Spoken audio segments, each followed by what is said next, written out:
Welcome to Herf Zone Live, the show where we have the most eclectic lineup of guests, of which some who smoke cigars and some who don't.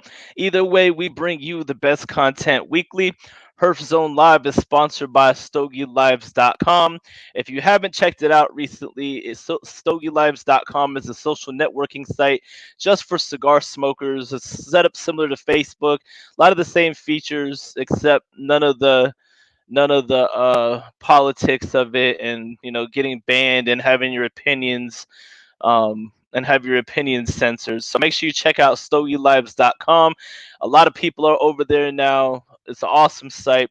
And also in the description of this video, whether it's on Facebook or YouTube, uh, Herf Zone Live and Team Shirtless Mike, we are partnering up with Stogie Press and Ace Prime Cigars, raising money for the people of Jalapa, Nicaragua. So all the information is found in that Stogie Press article and all that good stuff. So check it out and see how you could be a part of it. We're doing a lot of good things. Boston Jimmy does a very good job of highlighting it in the down in the article. So yeah, we're gonna go ahead and play the intro, and then we're about to get started here.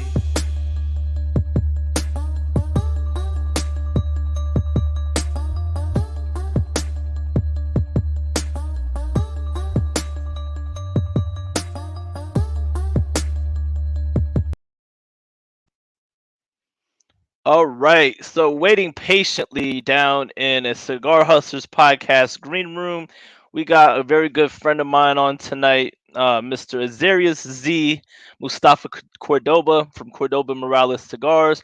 So, I'm going to go ahead and bring him on. He is live in Orlando from his warehouse. What's going on, brother? How you doing, man? I'm doing good, man. So, this is your first time on Hearthstone Live, but I've known you for quite a while, man. So, welcome to the show, brother. Thank you for having me, man. Yeah, so Appreciate how it. was your day today, man? You got a lot of new people getting your cigars, you're putting out orders, all that good stuff. So like, how's everything been lately? Everything has been crazy busy, man. Feels like the night is all over again. Yeah. I mean, Cigars people are are saying booming. it's a second cigar boom. It's crazy. Yeah. Yeah, but And I mean, you get to be a part of it. Were you a part of the first cigar boom? no, Oh, okay. So you just well, you kind of yeah, because you kind of came in like way after, but I mean, you yeah, get to be part of the second boom, man. It's a awesome part of cigar history right now. definitely, yeah. Yeah, definitely. So we're gonna get into the interview here and all that good stuff. So we're gonna take it back from the beginning, like I always do with all my guests. So you come from Cuba. You started rolling cigars and learning tobacco very young. Tell us about what it was like growing up in Cuba and having a grandmother that grew tobacco that taught you everything that you know.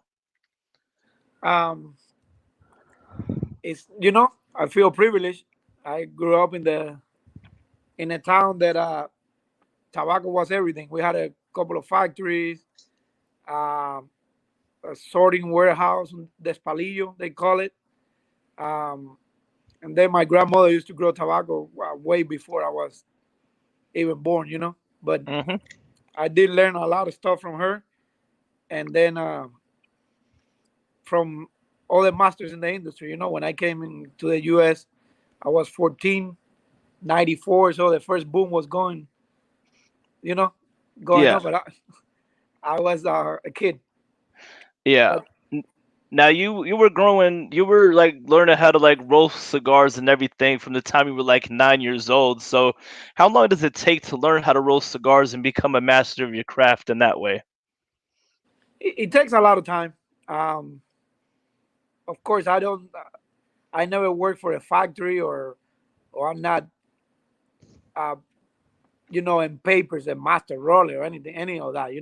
I just Yeah. learned from the family, and when I came in here, I kept learning from different people. When I go to Nicaragua, when I went back to Cuba for many times, in Miami, from great people in the industry, I always listen and watch and learn. My grandmother used to tell me at 80 that she used to learn every day about tobacco and cigars. So it might mean so I'm only 41, so I have a long way to go and learn more. Oh yeah. And so you came, you kind of mentioned this, but you came to the States in 1994. It took your family 17 years to eventually get here, to leave Cuba. Why did your family come over here? What was the transition like for you coming to the United States? I came with my father and my mother. My father was a political prisoner, so we kind of got kicked out of Cuba, and the U.S. opened the doors for my family, Mm, But I was the only one that was allowed to come because I was minor, and my other brothers were all married, had kids, so they couldn't come. And part of the family left on a raft that same year, staying with, got caught in the ocean, went back to Guantanamo Bay, spent 10 months there.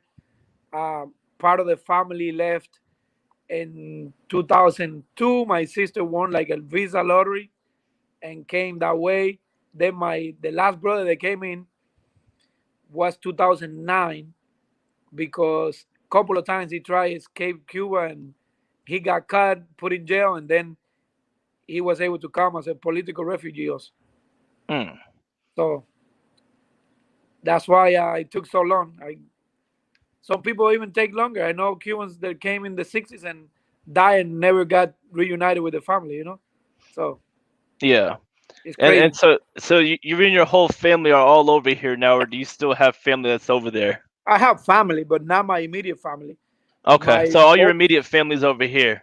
all my brothers and sisters and nephews, nieces, everybody's here in Orlando. Oh, okay.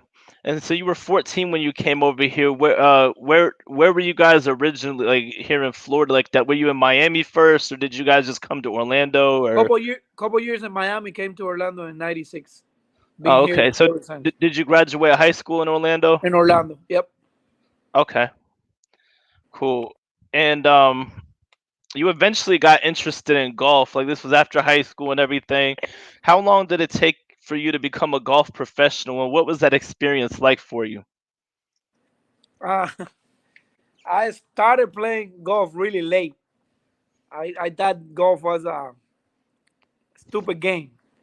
I came from Cuba. We played baseball with bugs and do all the stuff. And I was like, man, that. But I got introduced. I fell in love with the game, and I think in 3 4 years I passed my test, playing ability test. They call it PAT, Mm. and became a club pro. Yeah, and so you did a lot of local tours, right? Mini tours in town, and I used to teach at Disney. I worked for Yeah. Disney for 6 7 years teaching golf. Yeah, and that's what we were gonna talk about next. So you eventually became a pro golf instructor at Walt Disney World.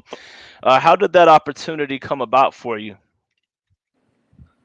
It, it was all like hustling. It wasn't. I made it happen.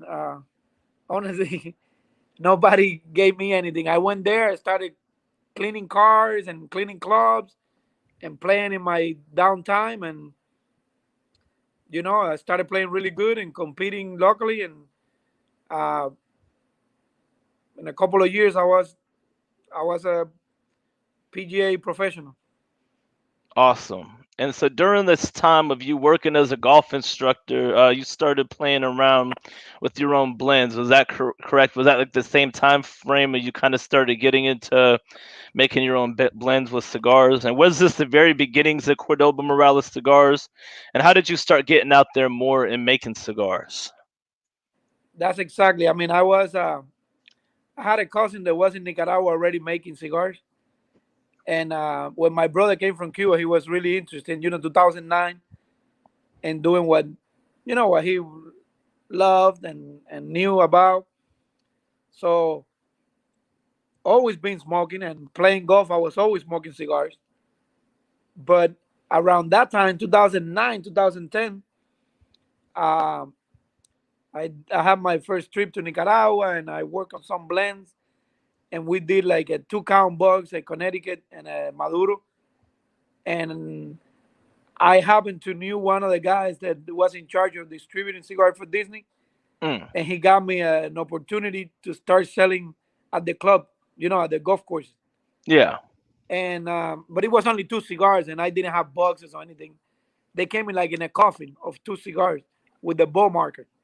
Okay. The front nine and the 19th hole were my first cigars. Okay. So yeah, so they were packaged unlike how they're packaged now. That Oh was no, like the yeah, original packaging. yeah. It was a little coffin with Churchill, Connecticut front nine, and a 19th hole torpedo.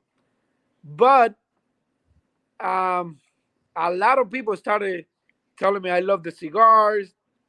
Um, Even people that used to go to Disney and play the courses and they try, they're like, man, why don't you sell these at shops? And the idea was like, it was born there. I said, okay, let me get more serious, make 20 count boxes and try to hit a couple shops. And I think my first shop was Old Time Cigars, then Cigars on the Avenue in Winter Park, Cigars at Waterford, the Cigar Lounge in Oviedo. Those were like my first accounts that started selling the 20 count boxes. And that's how the Cordoba Morales started. I think I started the company in August 2011. Mm, So in a few days it will be 10 years. mm. Awesome. And now we're gonna take it because I think this is my kind of sandwich. I don't know where that the timeline takes place, but it's something important. It's part of Cordoba Morales. So for those who may not know Emil, that's his business partner and friend. They were married at one point, but how did you all meet, and what has been her role in developing Cordoba Morales just throughout the whole timeline? We met when we were kids, and we were married since I was like 21 and she was 20, and we were married for 15 years. So when I started Cordoba Morales, she was a part of it. I mean, she didn't even know how to smoke. Started smoking Javas and and all that stuff, and learned little by little, and helped me a lot at the beginning. And we've been divorced for a few years, but we still work together. Everything is fine, no drama. Yep. She does her thing, I do my thing, and I'm married again with a Yep. Cuban girl, and she has another relationship too, so we do pretty good. Oh, awesome. Yeah, that's cool. Yeah, and I only know a few people that have been divorced that because everybody in my family is pretty much divorced. So but I only know a few people. My dad and stepmom being one of them. They're still cool. Like her new husband and my dad, they're all cool. And when they come to town, from Washington State, we all hang out. So I always like to see that dynamic, and people just getting along. Like, I mean, you guys are still working together, still friends, all still cool. So I like to see that. And so we're Thank gonna you. get into this here. So, why did you decide to name your brand after your grandmother, Celestina? And how come there are two last names? Is it a traditional thing in Cuban heritage?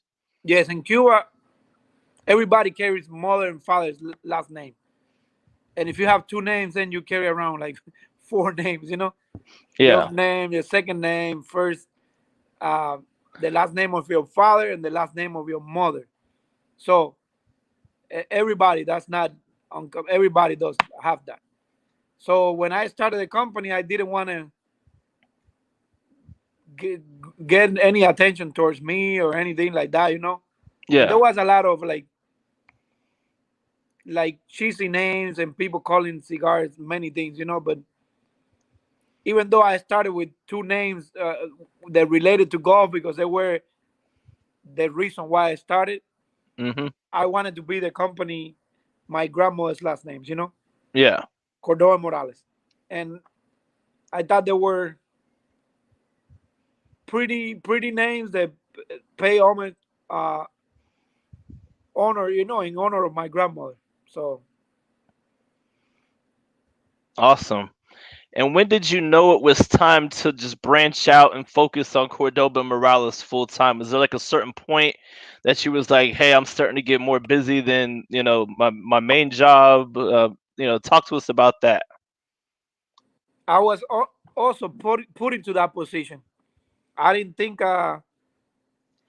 when I started the company, I never thought it was gonna be full time. But like about a year into it, Disney sold my golf course Mm. to the Four Seasons Resort, and when they came in, I used to make a decent living teaching.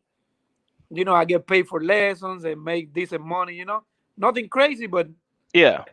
decent, and I get to do what I love. Play, smoke.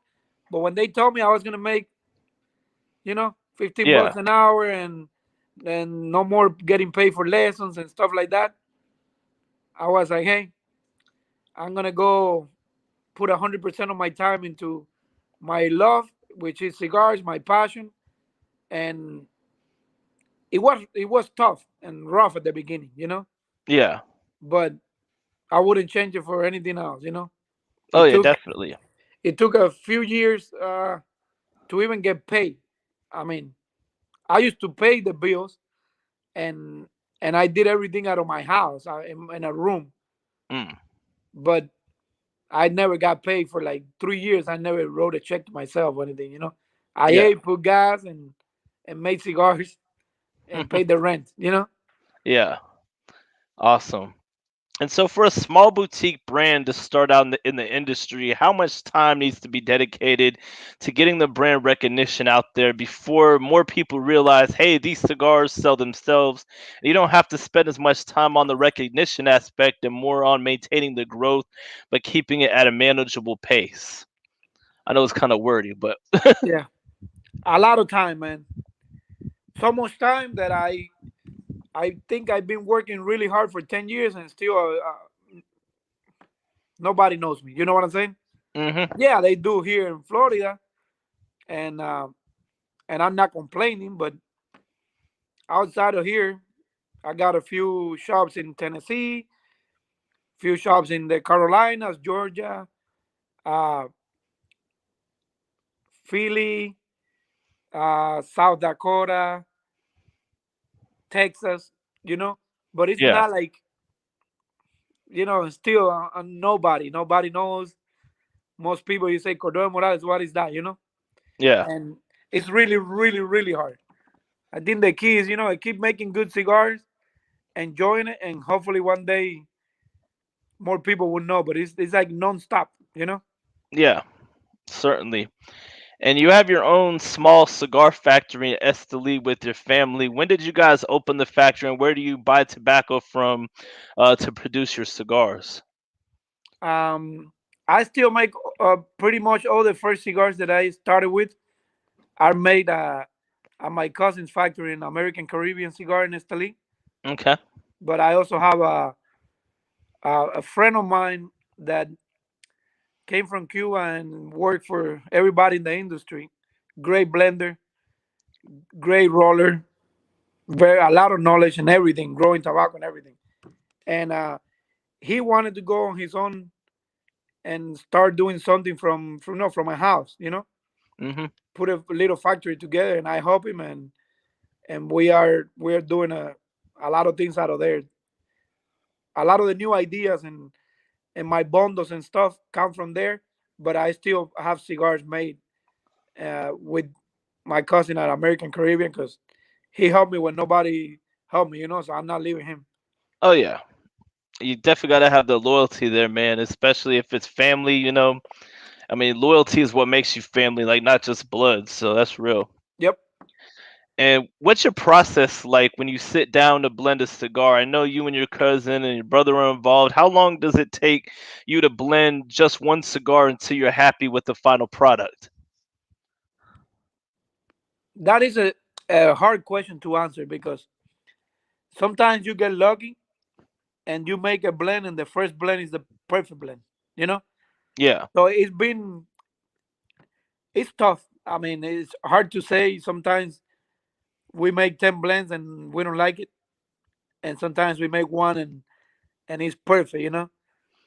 Yeah. Brooke, Yeah. and I remember going to his house a couple of years ago when I started making the Finca Maduro, Yeah. and I took a few blends, and the first one that I did that we did it fast and we didn't, you know, got so. uh, crazy about anything. Which it was just a simple in our idea, a simple straight up blend, but with a lot of good tobacco inside. And that's the one everybody liked. I give it to like 5 people there. I sent it to another couple of friends. I smoked it. We put it away for a couple months. It was the one, and it was the first one we did. So Yep. And for sometimes everybody watching that doesn't know Brooke, he's the owner of my former home cigar shop, Paradise Cigars. Hopefully, eventually he reopens, because that's what everybody locally is talking about, whether or not. But he has a very picky palate. So if Brooke likes it, then that's a good cigar, because he has such a picky palate. he's he's my brother, but it's hard to go to. And I'm sure he's helped you with a lot of blends too, like, because I know you came out with the Paradise Cigars house blend cigar, and I know you probably had to go back to the drawing board quite a few times. Probably the toughest blends that I have ever made are for him. But you know what? Like, once the final product came out, it was an awesome cigar. I know I smoked my fair share of them Cool. for sure. And you did ask me something I didn't answer, but I buy tobacco from a few people. Okay. Um, my cousin being one, AJ, a farmer in Jalapa also.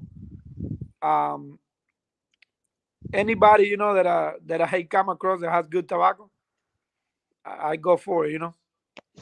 Yeah. Now, did you ever think about maybe in the future? And this is not something I had written down. It's just something that crossed my mind. But have you ever thought about in the future maybe having your own farm as well, or is farming something that you don't really want to get into? You just rather just source the tobacco? No, I would love to do it, but it takes a lot of money, Yeah. a lot of time, um, a lot of things got to go right. Oh yeah. I mean, we see in last year what the hurricanes did to tobacco. Oh yeah. This year we had hailstorms destroy fields. And if you're not ready, if like my cousin is a prime example. When he first went to Nicaragua, he didn't make cigars. The first thing he did was growing tobacco in a farm that he leased. So he leased the land and started growing tobacco. And when he was about to pick the tobacco, storm came through and destroyed everything. He lost $150,000 and had to come back to Miami to drawing board and start doing things from zero. So honestly, it's a perfect thing to do. When you are my father, AJ Padron, Mhm. at least in Nicaragua, the big guys, they know what they're doing. Of course, it makes sense. But for a little guy to start messing with that, you better have all your stuff straight, or you could lose everything in one bad month. Oh yeah. No, it's so unpredictable, just farming and all that. Like, And in the other hands, you can find a lot of good tobacco that you buy from farmers, and you can ferment it yourself. Because yeah. that's one thing a lot of people probably don't think about. But most of it, everything takes talent and everything Mhm. takes knowledge and everything. But I can buy tobacco from the one farmer, and you buy tobacco, and another guy buys tobacco, and we ferment it all in our own way with our own tricks, and all of them is different. Yeah. So it's not the same. So Yeah. there is a lot of keys and tricks when you ferment the tobacco and make the cigar. Then I think that's where the key is at. Yeah.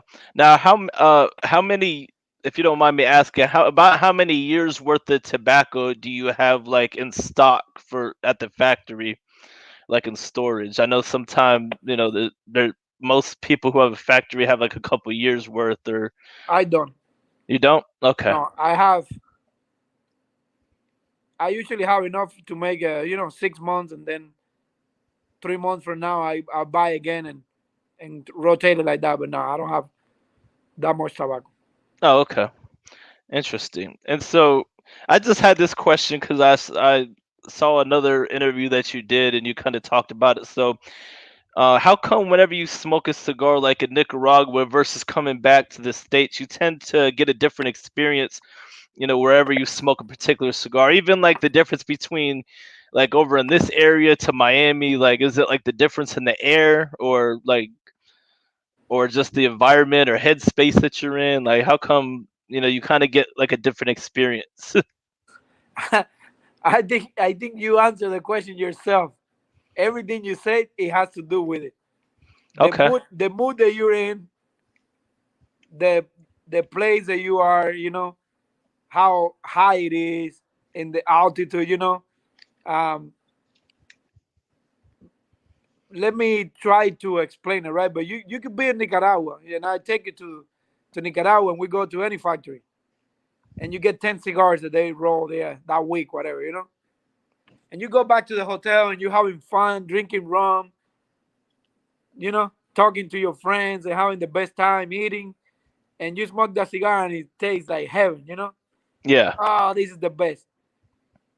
Then the cigar sits for a few days. You come to your town. You came home after work and are not in a good mood and smoke the cigar. And like, oh shit, this doesn't taste as good as. Yeah. So I think some of it is like mental, how you feel and all that, and the other, like, we could go into details and scientific stuff, but of course a cigar in Nicaragua with a different air, different altitude, different everything, it doesn't smoke the same as here. It is Mm, the truth.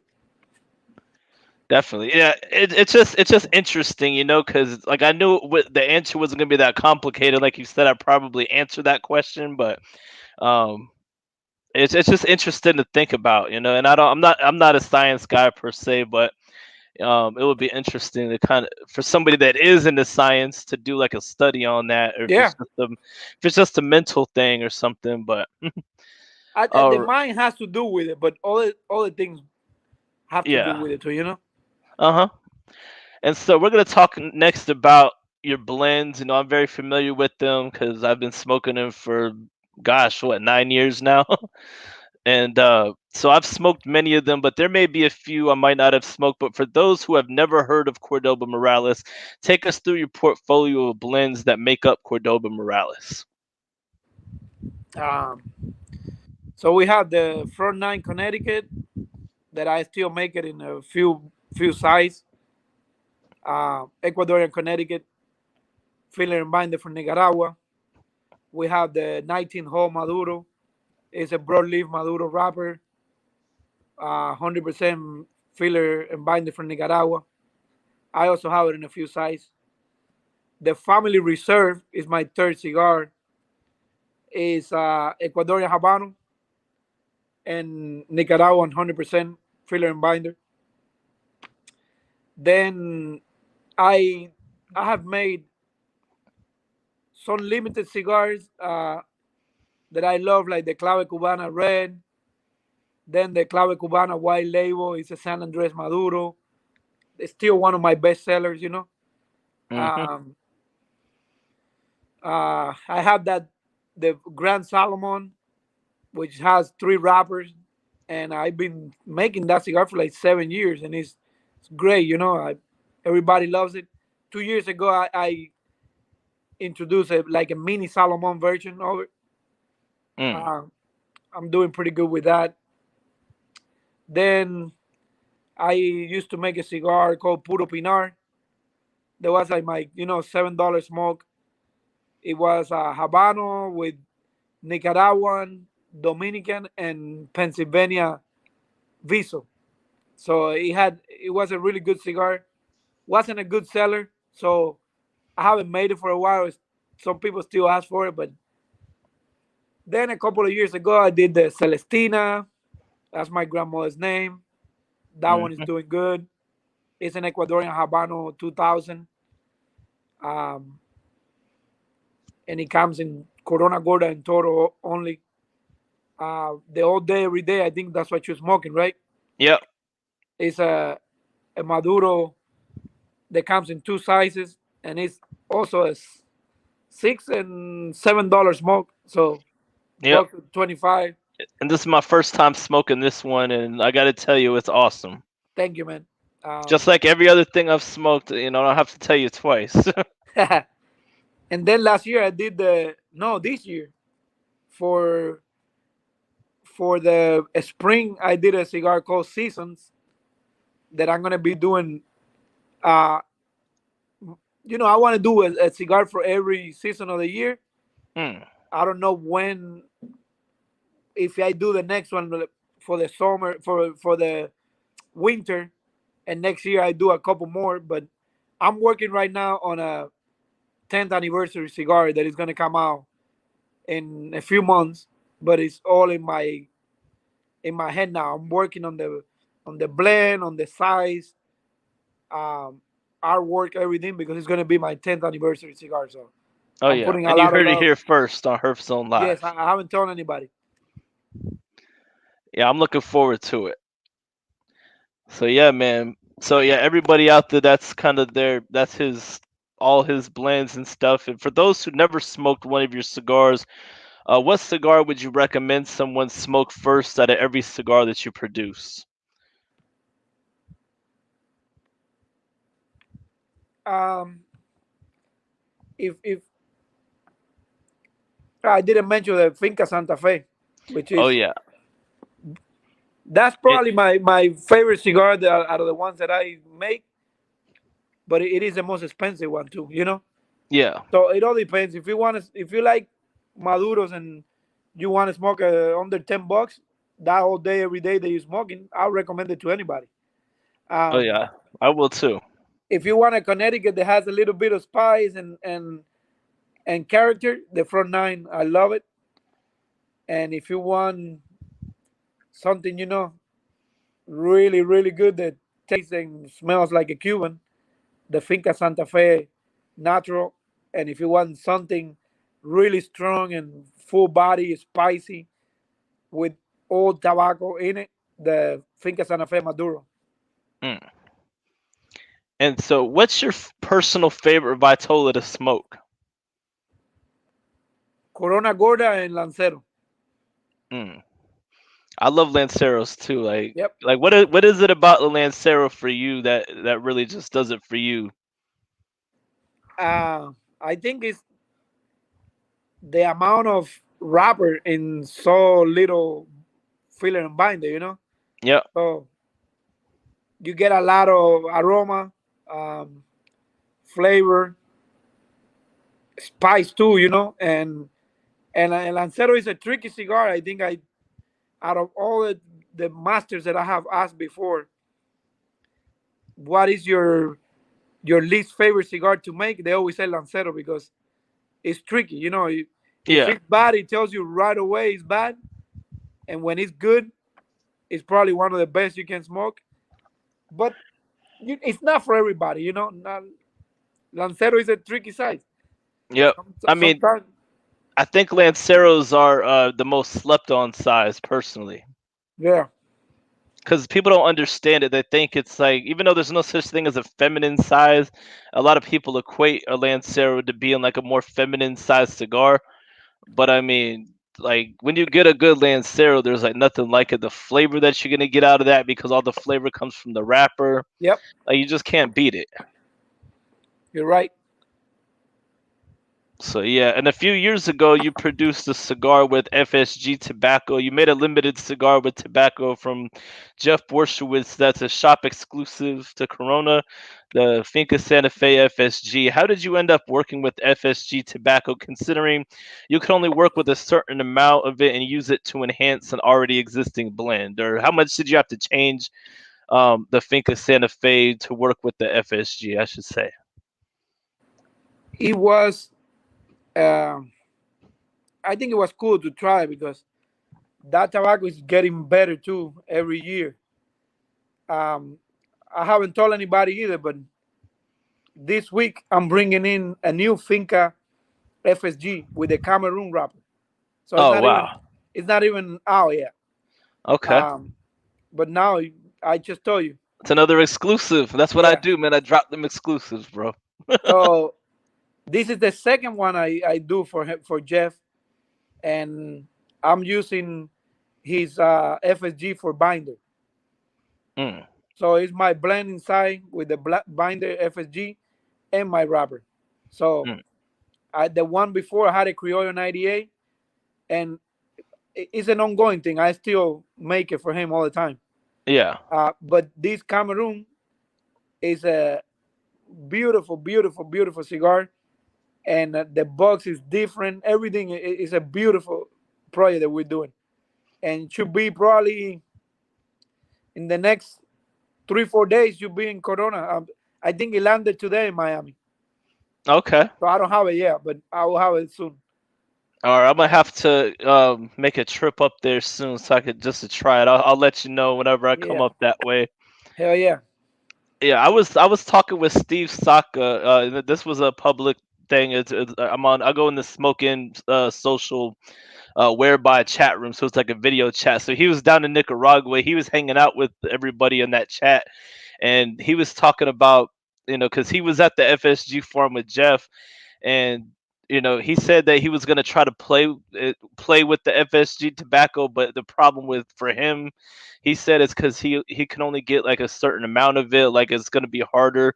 Like, do you think it was hard to work with that, like since you could get like a limited quantity, or was it a limited quantity? Because was it as hard No, as Steve Saka is saying, basically? no. For me, it wasn't because I knew what I was gonna do since the beginning. It was very limited project. Like right now I'm doing 250 boxes. That's it of 10 cigars. So the tobacco that I got was perfect for what I needed for. It's only binder, and the rest is my blend and my wrap. The Cameroon wrapper that I have. Yeah. So it was perfect. Yeah, because I think he was thinking about using it, in a different capacity. And you know how he is. He thinks very deeply, and he's just like, oh, like woe is me half the time. But he was saying for him it would be kind of like harder. So I just kind of, but I definitely I what you understand. said makes sense. I understand. And so not only do you produce your own blends, but you produce, cigars for other companies. I know a few of them, but what other companies do you produce cigars for, and how did you hook up with the other cigar companies?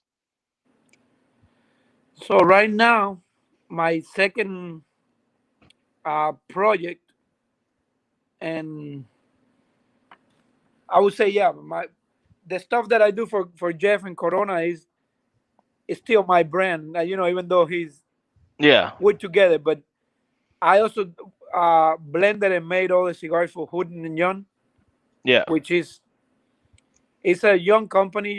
3 years, less than 3 years, but both are friends of mine from Orlando, um, and it's a beautiful project that we're doing cigars and whiskey. Uh, Very few, or maybe no other company out there is making as good as a whiskey as Hood and Jones has. Is The first bottle was 12 years old American whiskey. mm, Now is the we have a release coming up of a 15-year-old barrel proof. Um, the juice, the whiskey comes from MGP, which is a big deal in the business. They make great rye, and this American whiskey is not a bourbon because it is a bourbon match, but it was put into used barrels. So barrels that had bourbon for 4 years, when they got empty, they put this juice in it and it stayed there for 15 years, and mm. we are killing it. I mean, um, we have. And by the way, I'm a partner in that company too. Oh, That's okay. not just Okay, uh, so that's what I was gonna ask if you were also dealing with the spirits aspect of it too. So everything. I have a little bit of everything in that company. They were the team and Norm. Norm is veteran. He was 20 years in the army and Delta Force, close to 15 years. He was in the Battle of Mogadishu. The movie Black Hawk Down, they play his character there, Hoot, Mm. and he's a rock star in the military. And they give back to veterans and their families. It's a it's a beautiful project. And we have the first cigar was the Gothic Serpent, Toro and Torpedo. That's the 25th anniversary of the Black Hawk Down. We have a Overlord, Churchill, Connecticut, a different cigar. The blend called 2020. It's a San Andres Maduro in two sizes, and we just came out with a box called Maldus, which is Yeah, I won a box of that at the event that Smoke Ring. you did, yeah, the mother of Yes. all machine guns, Yep. and we're killing it, man. The whiskey is like we are literally sold out right now. We were selling close to 500 cases a month and Mm. ran out of bottles, labels. I mean, did much more than what we ever thought. That's awesome. And I know you also work with Justin Shafio. I've been Of on that. So like That's how did you another. guys initially, like, I kind of know the story, but how did you guys initially like hook up, and like what's you guys' process? Whatever you're working on something, and I know it's a lot of sending back and forth. Yeah, with Justin, I forgot to mention that too. Justin, I met him at Brook. Yeah. He he came one day, and I think he had some cigars that he was, doing, and he gave it to Brook, and Brook was like, "Yeah, if you wanna get serious at this, talk to Z. You need better blends, whatever." Yeah. And I talked to him, and we started working on blends almost, I would say, almost 2 years already. Yep. I've been working with him and helping him with San Andres, Sumatra, Cameroon, and Connecticut. And I think he told me everybody loves all the blends he's got. So Oh yeah. I mean, I was with him. We went to Don Kiki for bike week. They had different brands set up, and from what I was hearing, like, and this isn't from him, this is from people that I know. They were saying even like we sold the most out of like any other, even the bigger cigar brands that was set up that week. that's Because I was cool. there with him, so I was catching people as they come in the door, and I was bringing them over to the table, introducing them, and he just talked about the blends. He sold it, you know, and I He's a think the other really brands good were guy. just kind of sitting there. Justin is a really good guy. He's passionate, man. He has more passion for cigars than a lot of Cubans that I know. He wants to Absolutely. learn and he wants to do it better, and and that's what it takes. Oh yeah. This is not the boom of the 90s. Even though I wasn't making cigars, I was in Miami for some time. I have a lot of friends in the industry forever. I mean, Ernesto Perez Carrillo is like my godfather in the industry. When I did my first two blends, I sent them to him so he could approve them. Mm. And I remember in those days, people were selling all kinds of crappy cigars. Mhm. You put a ban on anything and you sell it. Yep. But the difference between that one and now is that first of all, the American uh, smokers have learned so much, Mhm. and the internet and the knowledge that they have. You can, if you want to be successful, you can't be making crap, man. You Yep. better get your shit together and come up with good blends, or you're dead. Because there Yep. is a lot of good cigars out there right now. A Yep. lot of people doing good things, beautiful blends. Like all the time, I try cigars that I'm like blown away. I'm like, man, somebody gave me a cigar 2 days ago. A cigar from I don't even know who made it, and it was amazing. I was like, wow, man. There's Yep. a lot of good cigars out there, man. Yeah, so this new boom is the complete opposite of the other boom. So, I obviously was too young to smoke then, but everything I keep hearing is, a lot of crap was coming out just because people were just trying to come out with stuff.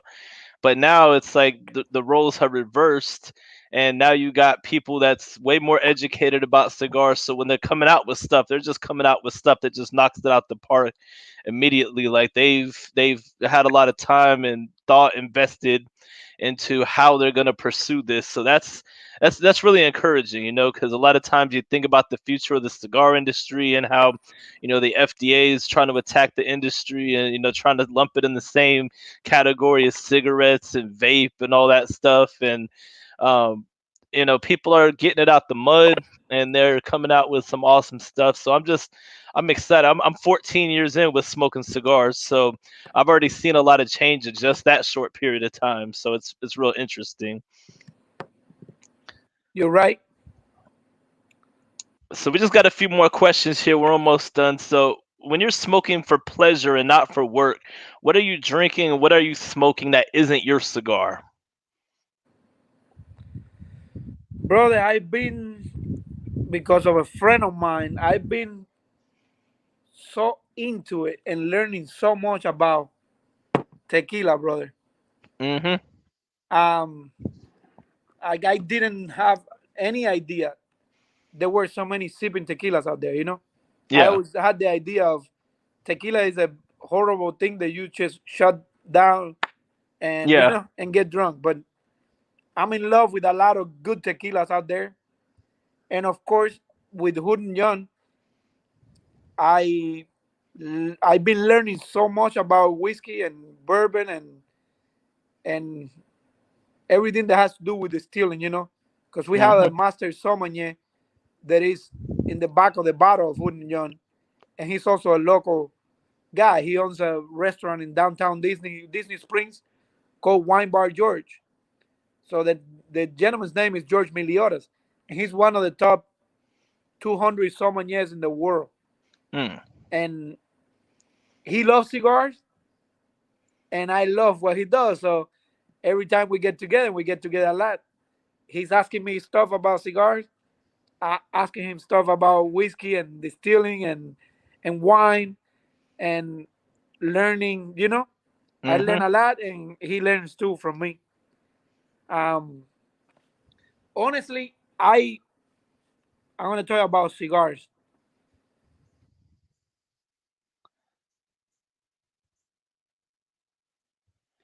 I can't hear you. My mom just called me, so Oh, okay. I can hear you now. sorry about that. Um, I've been so busy working on blends and trying to get my cigars. You know, every blend, like in my opinion, as perfect as I can. That I haven't smoked in the last couple of years.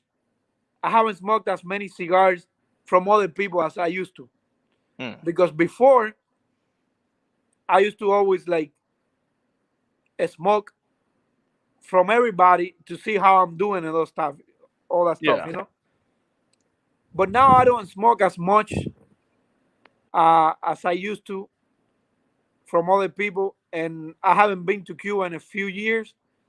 When I go, I used to try all kinds of stuff there and bring farm rolls and stuff to see what was going there too, because Yeah. it's a different world. They don't blend. They Everything is in the from the same country and all that. But if I have to tell you, I always, um, for me, the most consistent cigar that I would always pay for no matter what, and I'm always okay with it, is Padron. Oh yeah. Um, they know what they're doing. They've been doing it for years. They do it better than everybody. Um, but it's always that stuff, always, in my opinion, the same. They do the same perfectly all the time. If I go to another blender that I want to smoke cigars that are always interesting and is making all kinds of stuff, Pepin, my father, Mm-hmm. and for me also the most, uh, I wouldn't call it underrated because people know who he is, but the most, uh, how do I say the word? Like creative. Blender for me is EP career. Mm.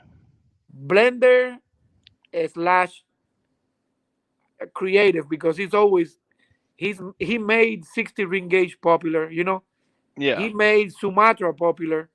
He's done so many things in the industry that man, every he does things that sound crazy and then people copy him. Yeah.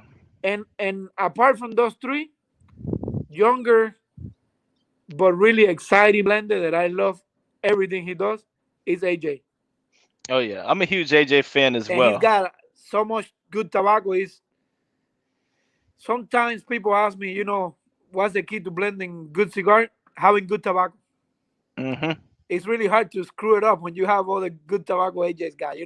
And he's And such a tobacco nerd too. Like I've yeah, seen documentaries where like he's got a flat tire and his people are changing it, and he's just like measuring the soil in the field to make sure it's the right conditions and making sure his tobacco is growing properly. Like with that type of dedication, like how can you not like produce the best cigars out there?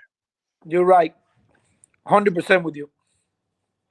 Like he's like single vision when it comes to tobacco. Like he's like on a whole other level. Like I've never seen anything like it. And not just that, but the way he runs his factory. And have you ever been to Estelino? You had never been? No, no. Eventually, I will.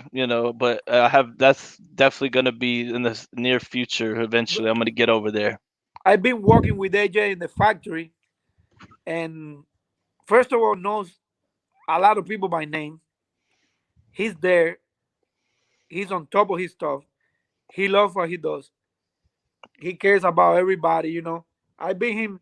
I've been with him, and he's walking, and he looks at a lady rolling cigars, and he goes to her, "Hey, how you doing, Senora? Whatever. Hmm. What are you doing? No, this cigar. Wait, that's not the wrapper." I'm like, no, this guy's making 100,000 cigars a day. And he called somebody, oh, that's not the cigar, that's not the wrapper. But no, he was right. On top of his shed all the time, man. Crazy. Yeah. I seen it with my own two eyes. Oh yeah. No, definitely. And so we just got a few more here. So, what is your favorite music to listen to while smoking a cigar? On the rare occasion where you're just smoking for pleasure, what do you like to listen to? So um, I am a frustrated musician. I've been playing percussion all my life, and I even play a little bit.